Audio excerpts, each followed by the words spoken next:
Here's the classic New Year's resolution issue. Every January, people will say, this is the year that I'm going to get in shape. They join a class, they jump on the Peloton. Some might dust off an old athlete training program they had from 10 or 20 years ago and say, well, I used to crush these workouts in the gym. I'll just start there. And for the first few workouts, the adrenaline carries them. They feel good about it. Then the crash hits. We get exhaustion, no fat loss. We get soreness that we can't recover from, sleep problems, irritability, workouts that get harder instead of easier. This isn't the classic adrenal fatigue people talk about, or it's too much cortisol, or my hormones are broken. The truth is far simpler, and the solution is far simpler. Your mitochondria, your energy powerhouse for every cell, they're being asked to work harder than they can actually work to actually support you. So when you jump straight into the intensity of exercise, you overload the engines that are supposed to produce the energy. Instead of getting fitter, you end up with metabolic strain. It's the exact opposite of what you set out for. So the solution isn't to work harder, it's to rebuild your metabolic foundation in the right order. And that begins with understanding real, true Zone 2 training. Zone 2 is not a formula. Most people think that Zone 2 means 220 minus your age, and then take 60 to 70% of that number for your heart rate zones. This formula takes into account nothing regarding your metabolism. Your true Zone 2 is the intensity where your cells burn the highest percent of fat for fuel. And that depends entirely on your mitochondrial efficiency and your VO2 max, and not your age. So you can't guess your Zone 2. You can't copy your friend's Zone 2. You can't find it by feeling it. You have to measure it. Then you might be able to feel it later. But that's what breath-based metabolic testing is all about. When you get your VO2 max and you understand your real Zone 2, not just the formula, you end up rebuilding your mitochondria's ability to use oxygen to burn fat, to create steady, clean energy. Why does Zone 2 matter? Well, Zone 2 does three things. Nothing else can do this. It expands your fat burning capacity. It builds your mitochondrial density. It improves recovery and lowers stress load. If your Zone 2 is too narrow, which we see in many metabolic tests, everything above Zone 2 becomes stressful instead of adaptive.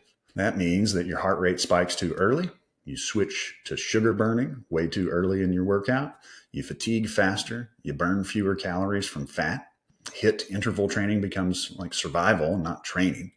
So this is exactly what happened to a case that I'd worked closely alongside of until we tested him many years later. Here's a guy that we worked to rebuild his neurological integrity after many years of head injuries. But after 2 years, he'd lost 75 pounds through consistent training and eating correctly and fasting and all these other things. So he was doing a lot of things right, but no matter how hard he worked, especially adding in interval training, the final 15 pounds of visceral fat just refused to move. And so his metabolic test revealed all the truth that we needed, which was that his Zone 2 was extremely small.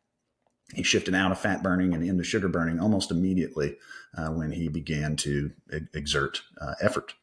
So even moderate workouts were anaerobic, meaning he wasn't burning fat in those heart rate zones. So that's why nothing changed.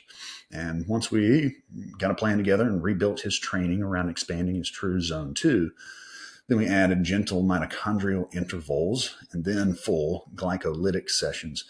His progress really restarted. So the lesson is that you can't force intensity on top of a weak aerobic foundation. You have to build the baseline up with expanding Zone 2 training. So there's a gap between Zone 2 work and actual HIIT training. Here's where most people burn out. They think that the training progression is going from easy work over time to working harder, but the real progression is Zone 2. Zone 2 moves into gentle interval training, we call mitochondrial intervals, and then bigger HIIT type workouts with glycolytic intervals, meaning we work to expand Zone 2. Each layer progresses on the next one. So when you skip the middle portion of that, when you skip the mitochondrial intervals, you really shock a system that isn't prepared. That's when you hear people say, well, when I exercise, my heart rate skyrockets immediately, and I can't recover well enough in between intervals. My heart rate doesn't come down. I get exhausted for days after I work out. I gain weight even though I'm working harder. These individuals aren't failing. They're just skipping the metabolic steps their body needs most to make those gains. The bridge that people are missing are the mitochondrial intervals. We call them mitochondrial intervals because they fill the space between the easy work of zone 2 and the harder work of actual HIIT training. They're controlled bursts and not breathlessness, panicky types of intense training. They train your cells. They train them to handle more energy demand without collapsing into sugar burning immediately. And this is where metabolic flexibility is built. And we need super duper metabolic flexibility for aging well. So this is the zone where your lactate thresholds start to rise. This is what makes HIIT training productive over time rather than destructive if you try to do it too intense too soon. And this is the exact layer and space that people never train because they don't understand it. HIIT types of workouts, Orange Theory, classes on the Peloton, they can be incredibly effective only if your mitochondria can tolerate it. If they can't, every interval becomes a stress response and oxygen debt that your cells can't repay, essentially. So this is why you see weight gain, hormonal strain, or constant fatigue while doing everything right. And this is exactly what we saw in another case. An individual who works out real hard, goes to Zumba class all the time, complained that when she worked out too hard, she would get a lot of muscle and get bulky. When we tested her VO2 max, she had an extremely high, elite VO2 max. But a very low fat burn. She eats well. She strength trains.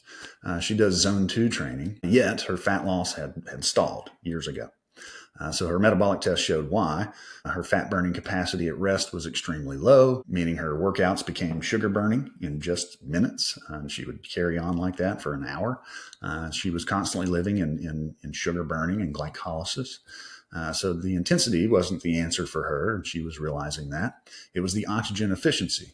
Once she rebuilt her zone 2 base and improved mitochondrial function, her metabolism finally responded. The lesson is a great VO2 max, elite athletic VO2 max, your ability to do the work, does not guarantee great metabolism. The fat burning actually requires the mitochondria, not the intensity of HIIT workouts. So we have to test the metabolic capacity in each individual. Everybody's different. So most people ask, why can't I just start working out and figure it out as I go? Well, I've seen people do that for many, many years. And if you don't test, you don't know your real zone 2.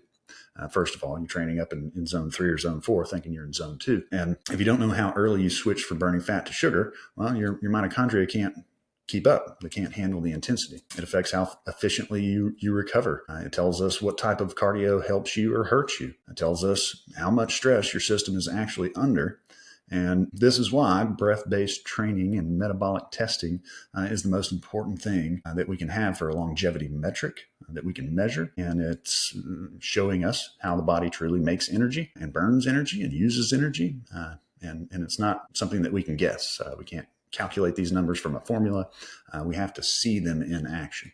So it's all about the sequence. If you want to rebuild your health and your metabolism and your longevity, the path is really simple. We expand zone 2. So first we have to find it, know how big it is, and work with it. So we fill the gap between zone 2 training and HIIT training with gentle intervals. Then we layer in other types of work, and then we earn the high intensity training capacity. So it's rebuilding in the cellular engine is what we need to do. This is how we burn fat efficiently. This is how you restore energy and resilience. This is how you train for the next decade of your life. Because aging is a sport. We're doing this for a lifetime gain. So intensity works, but only when the mitochondria are ready.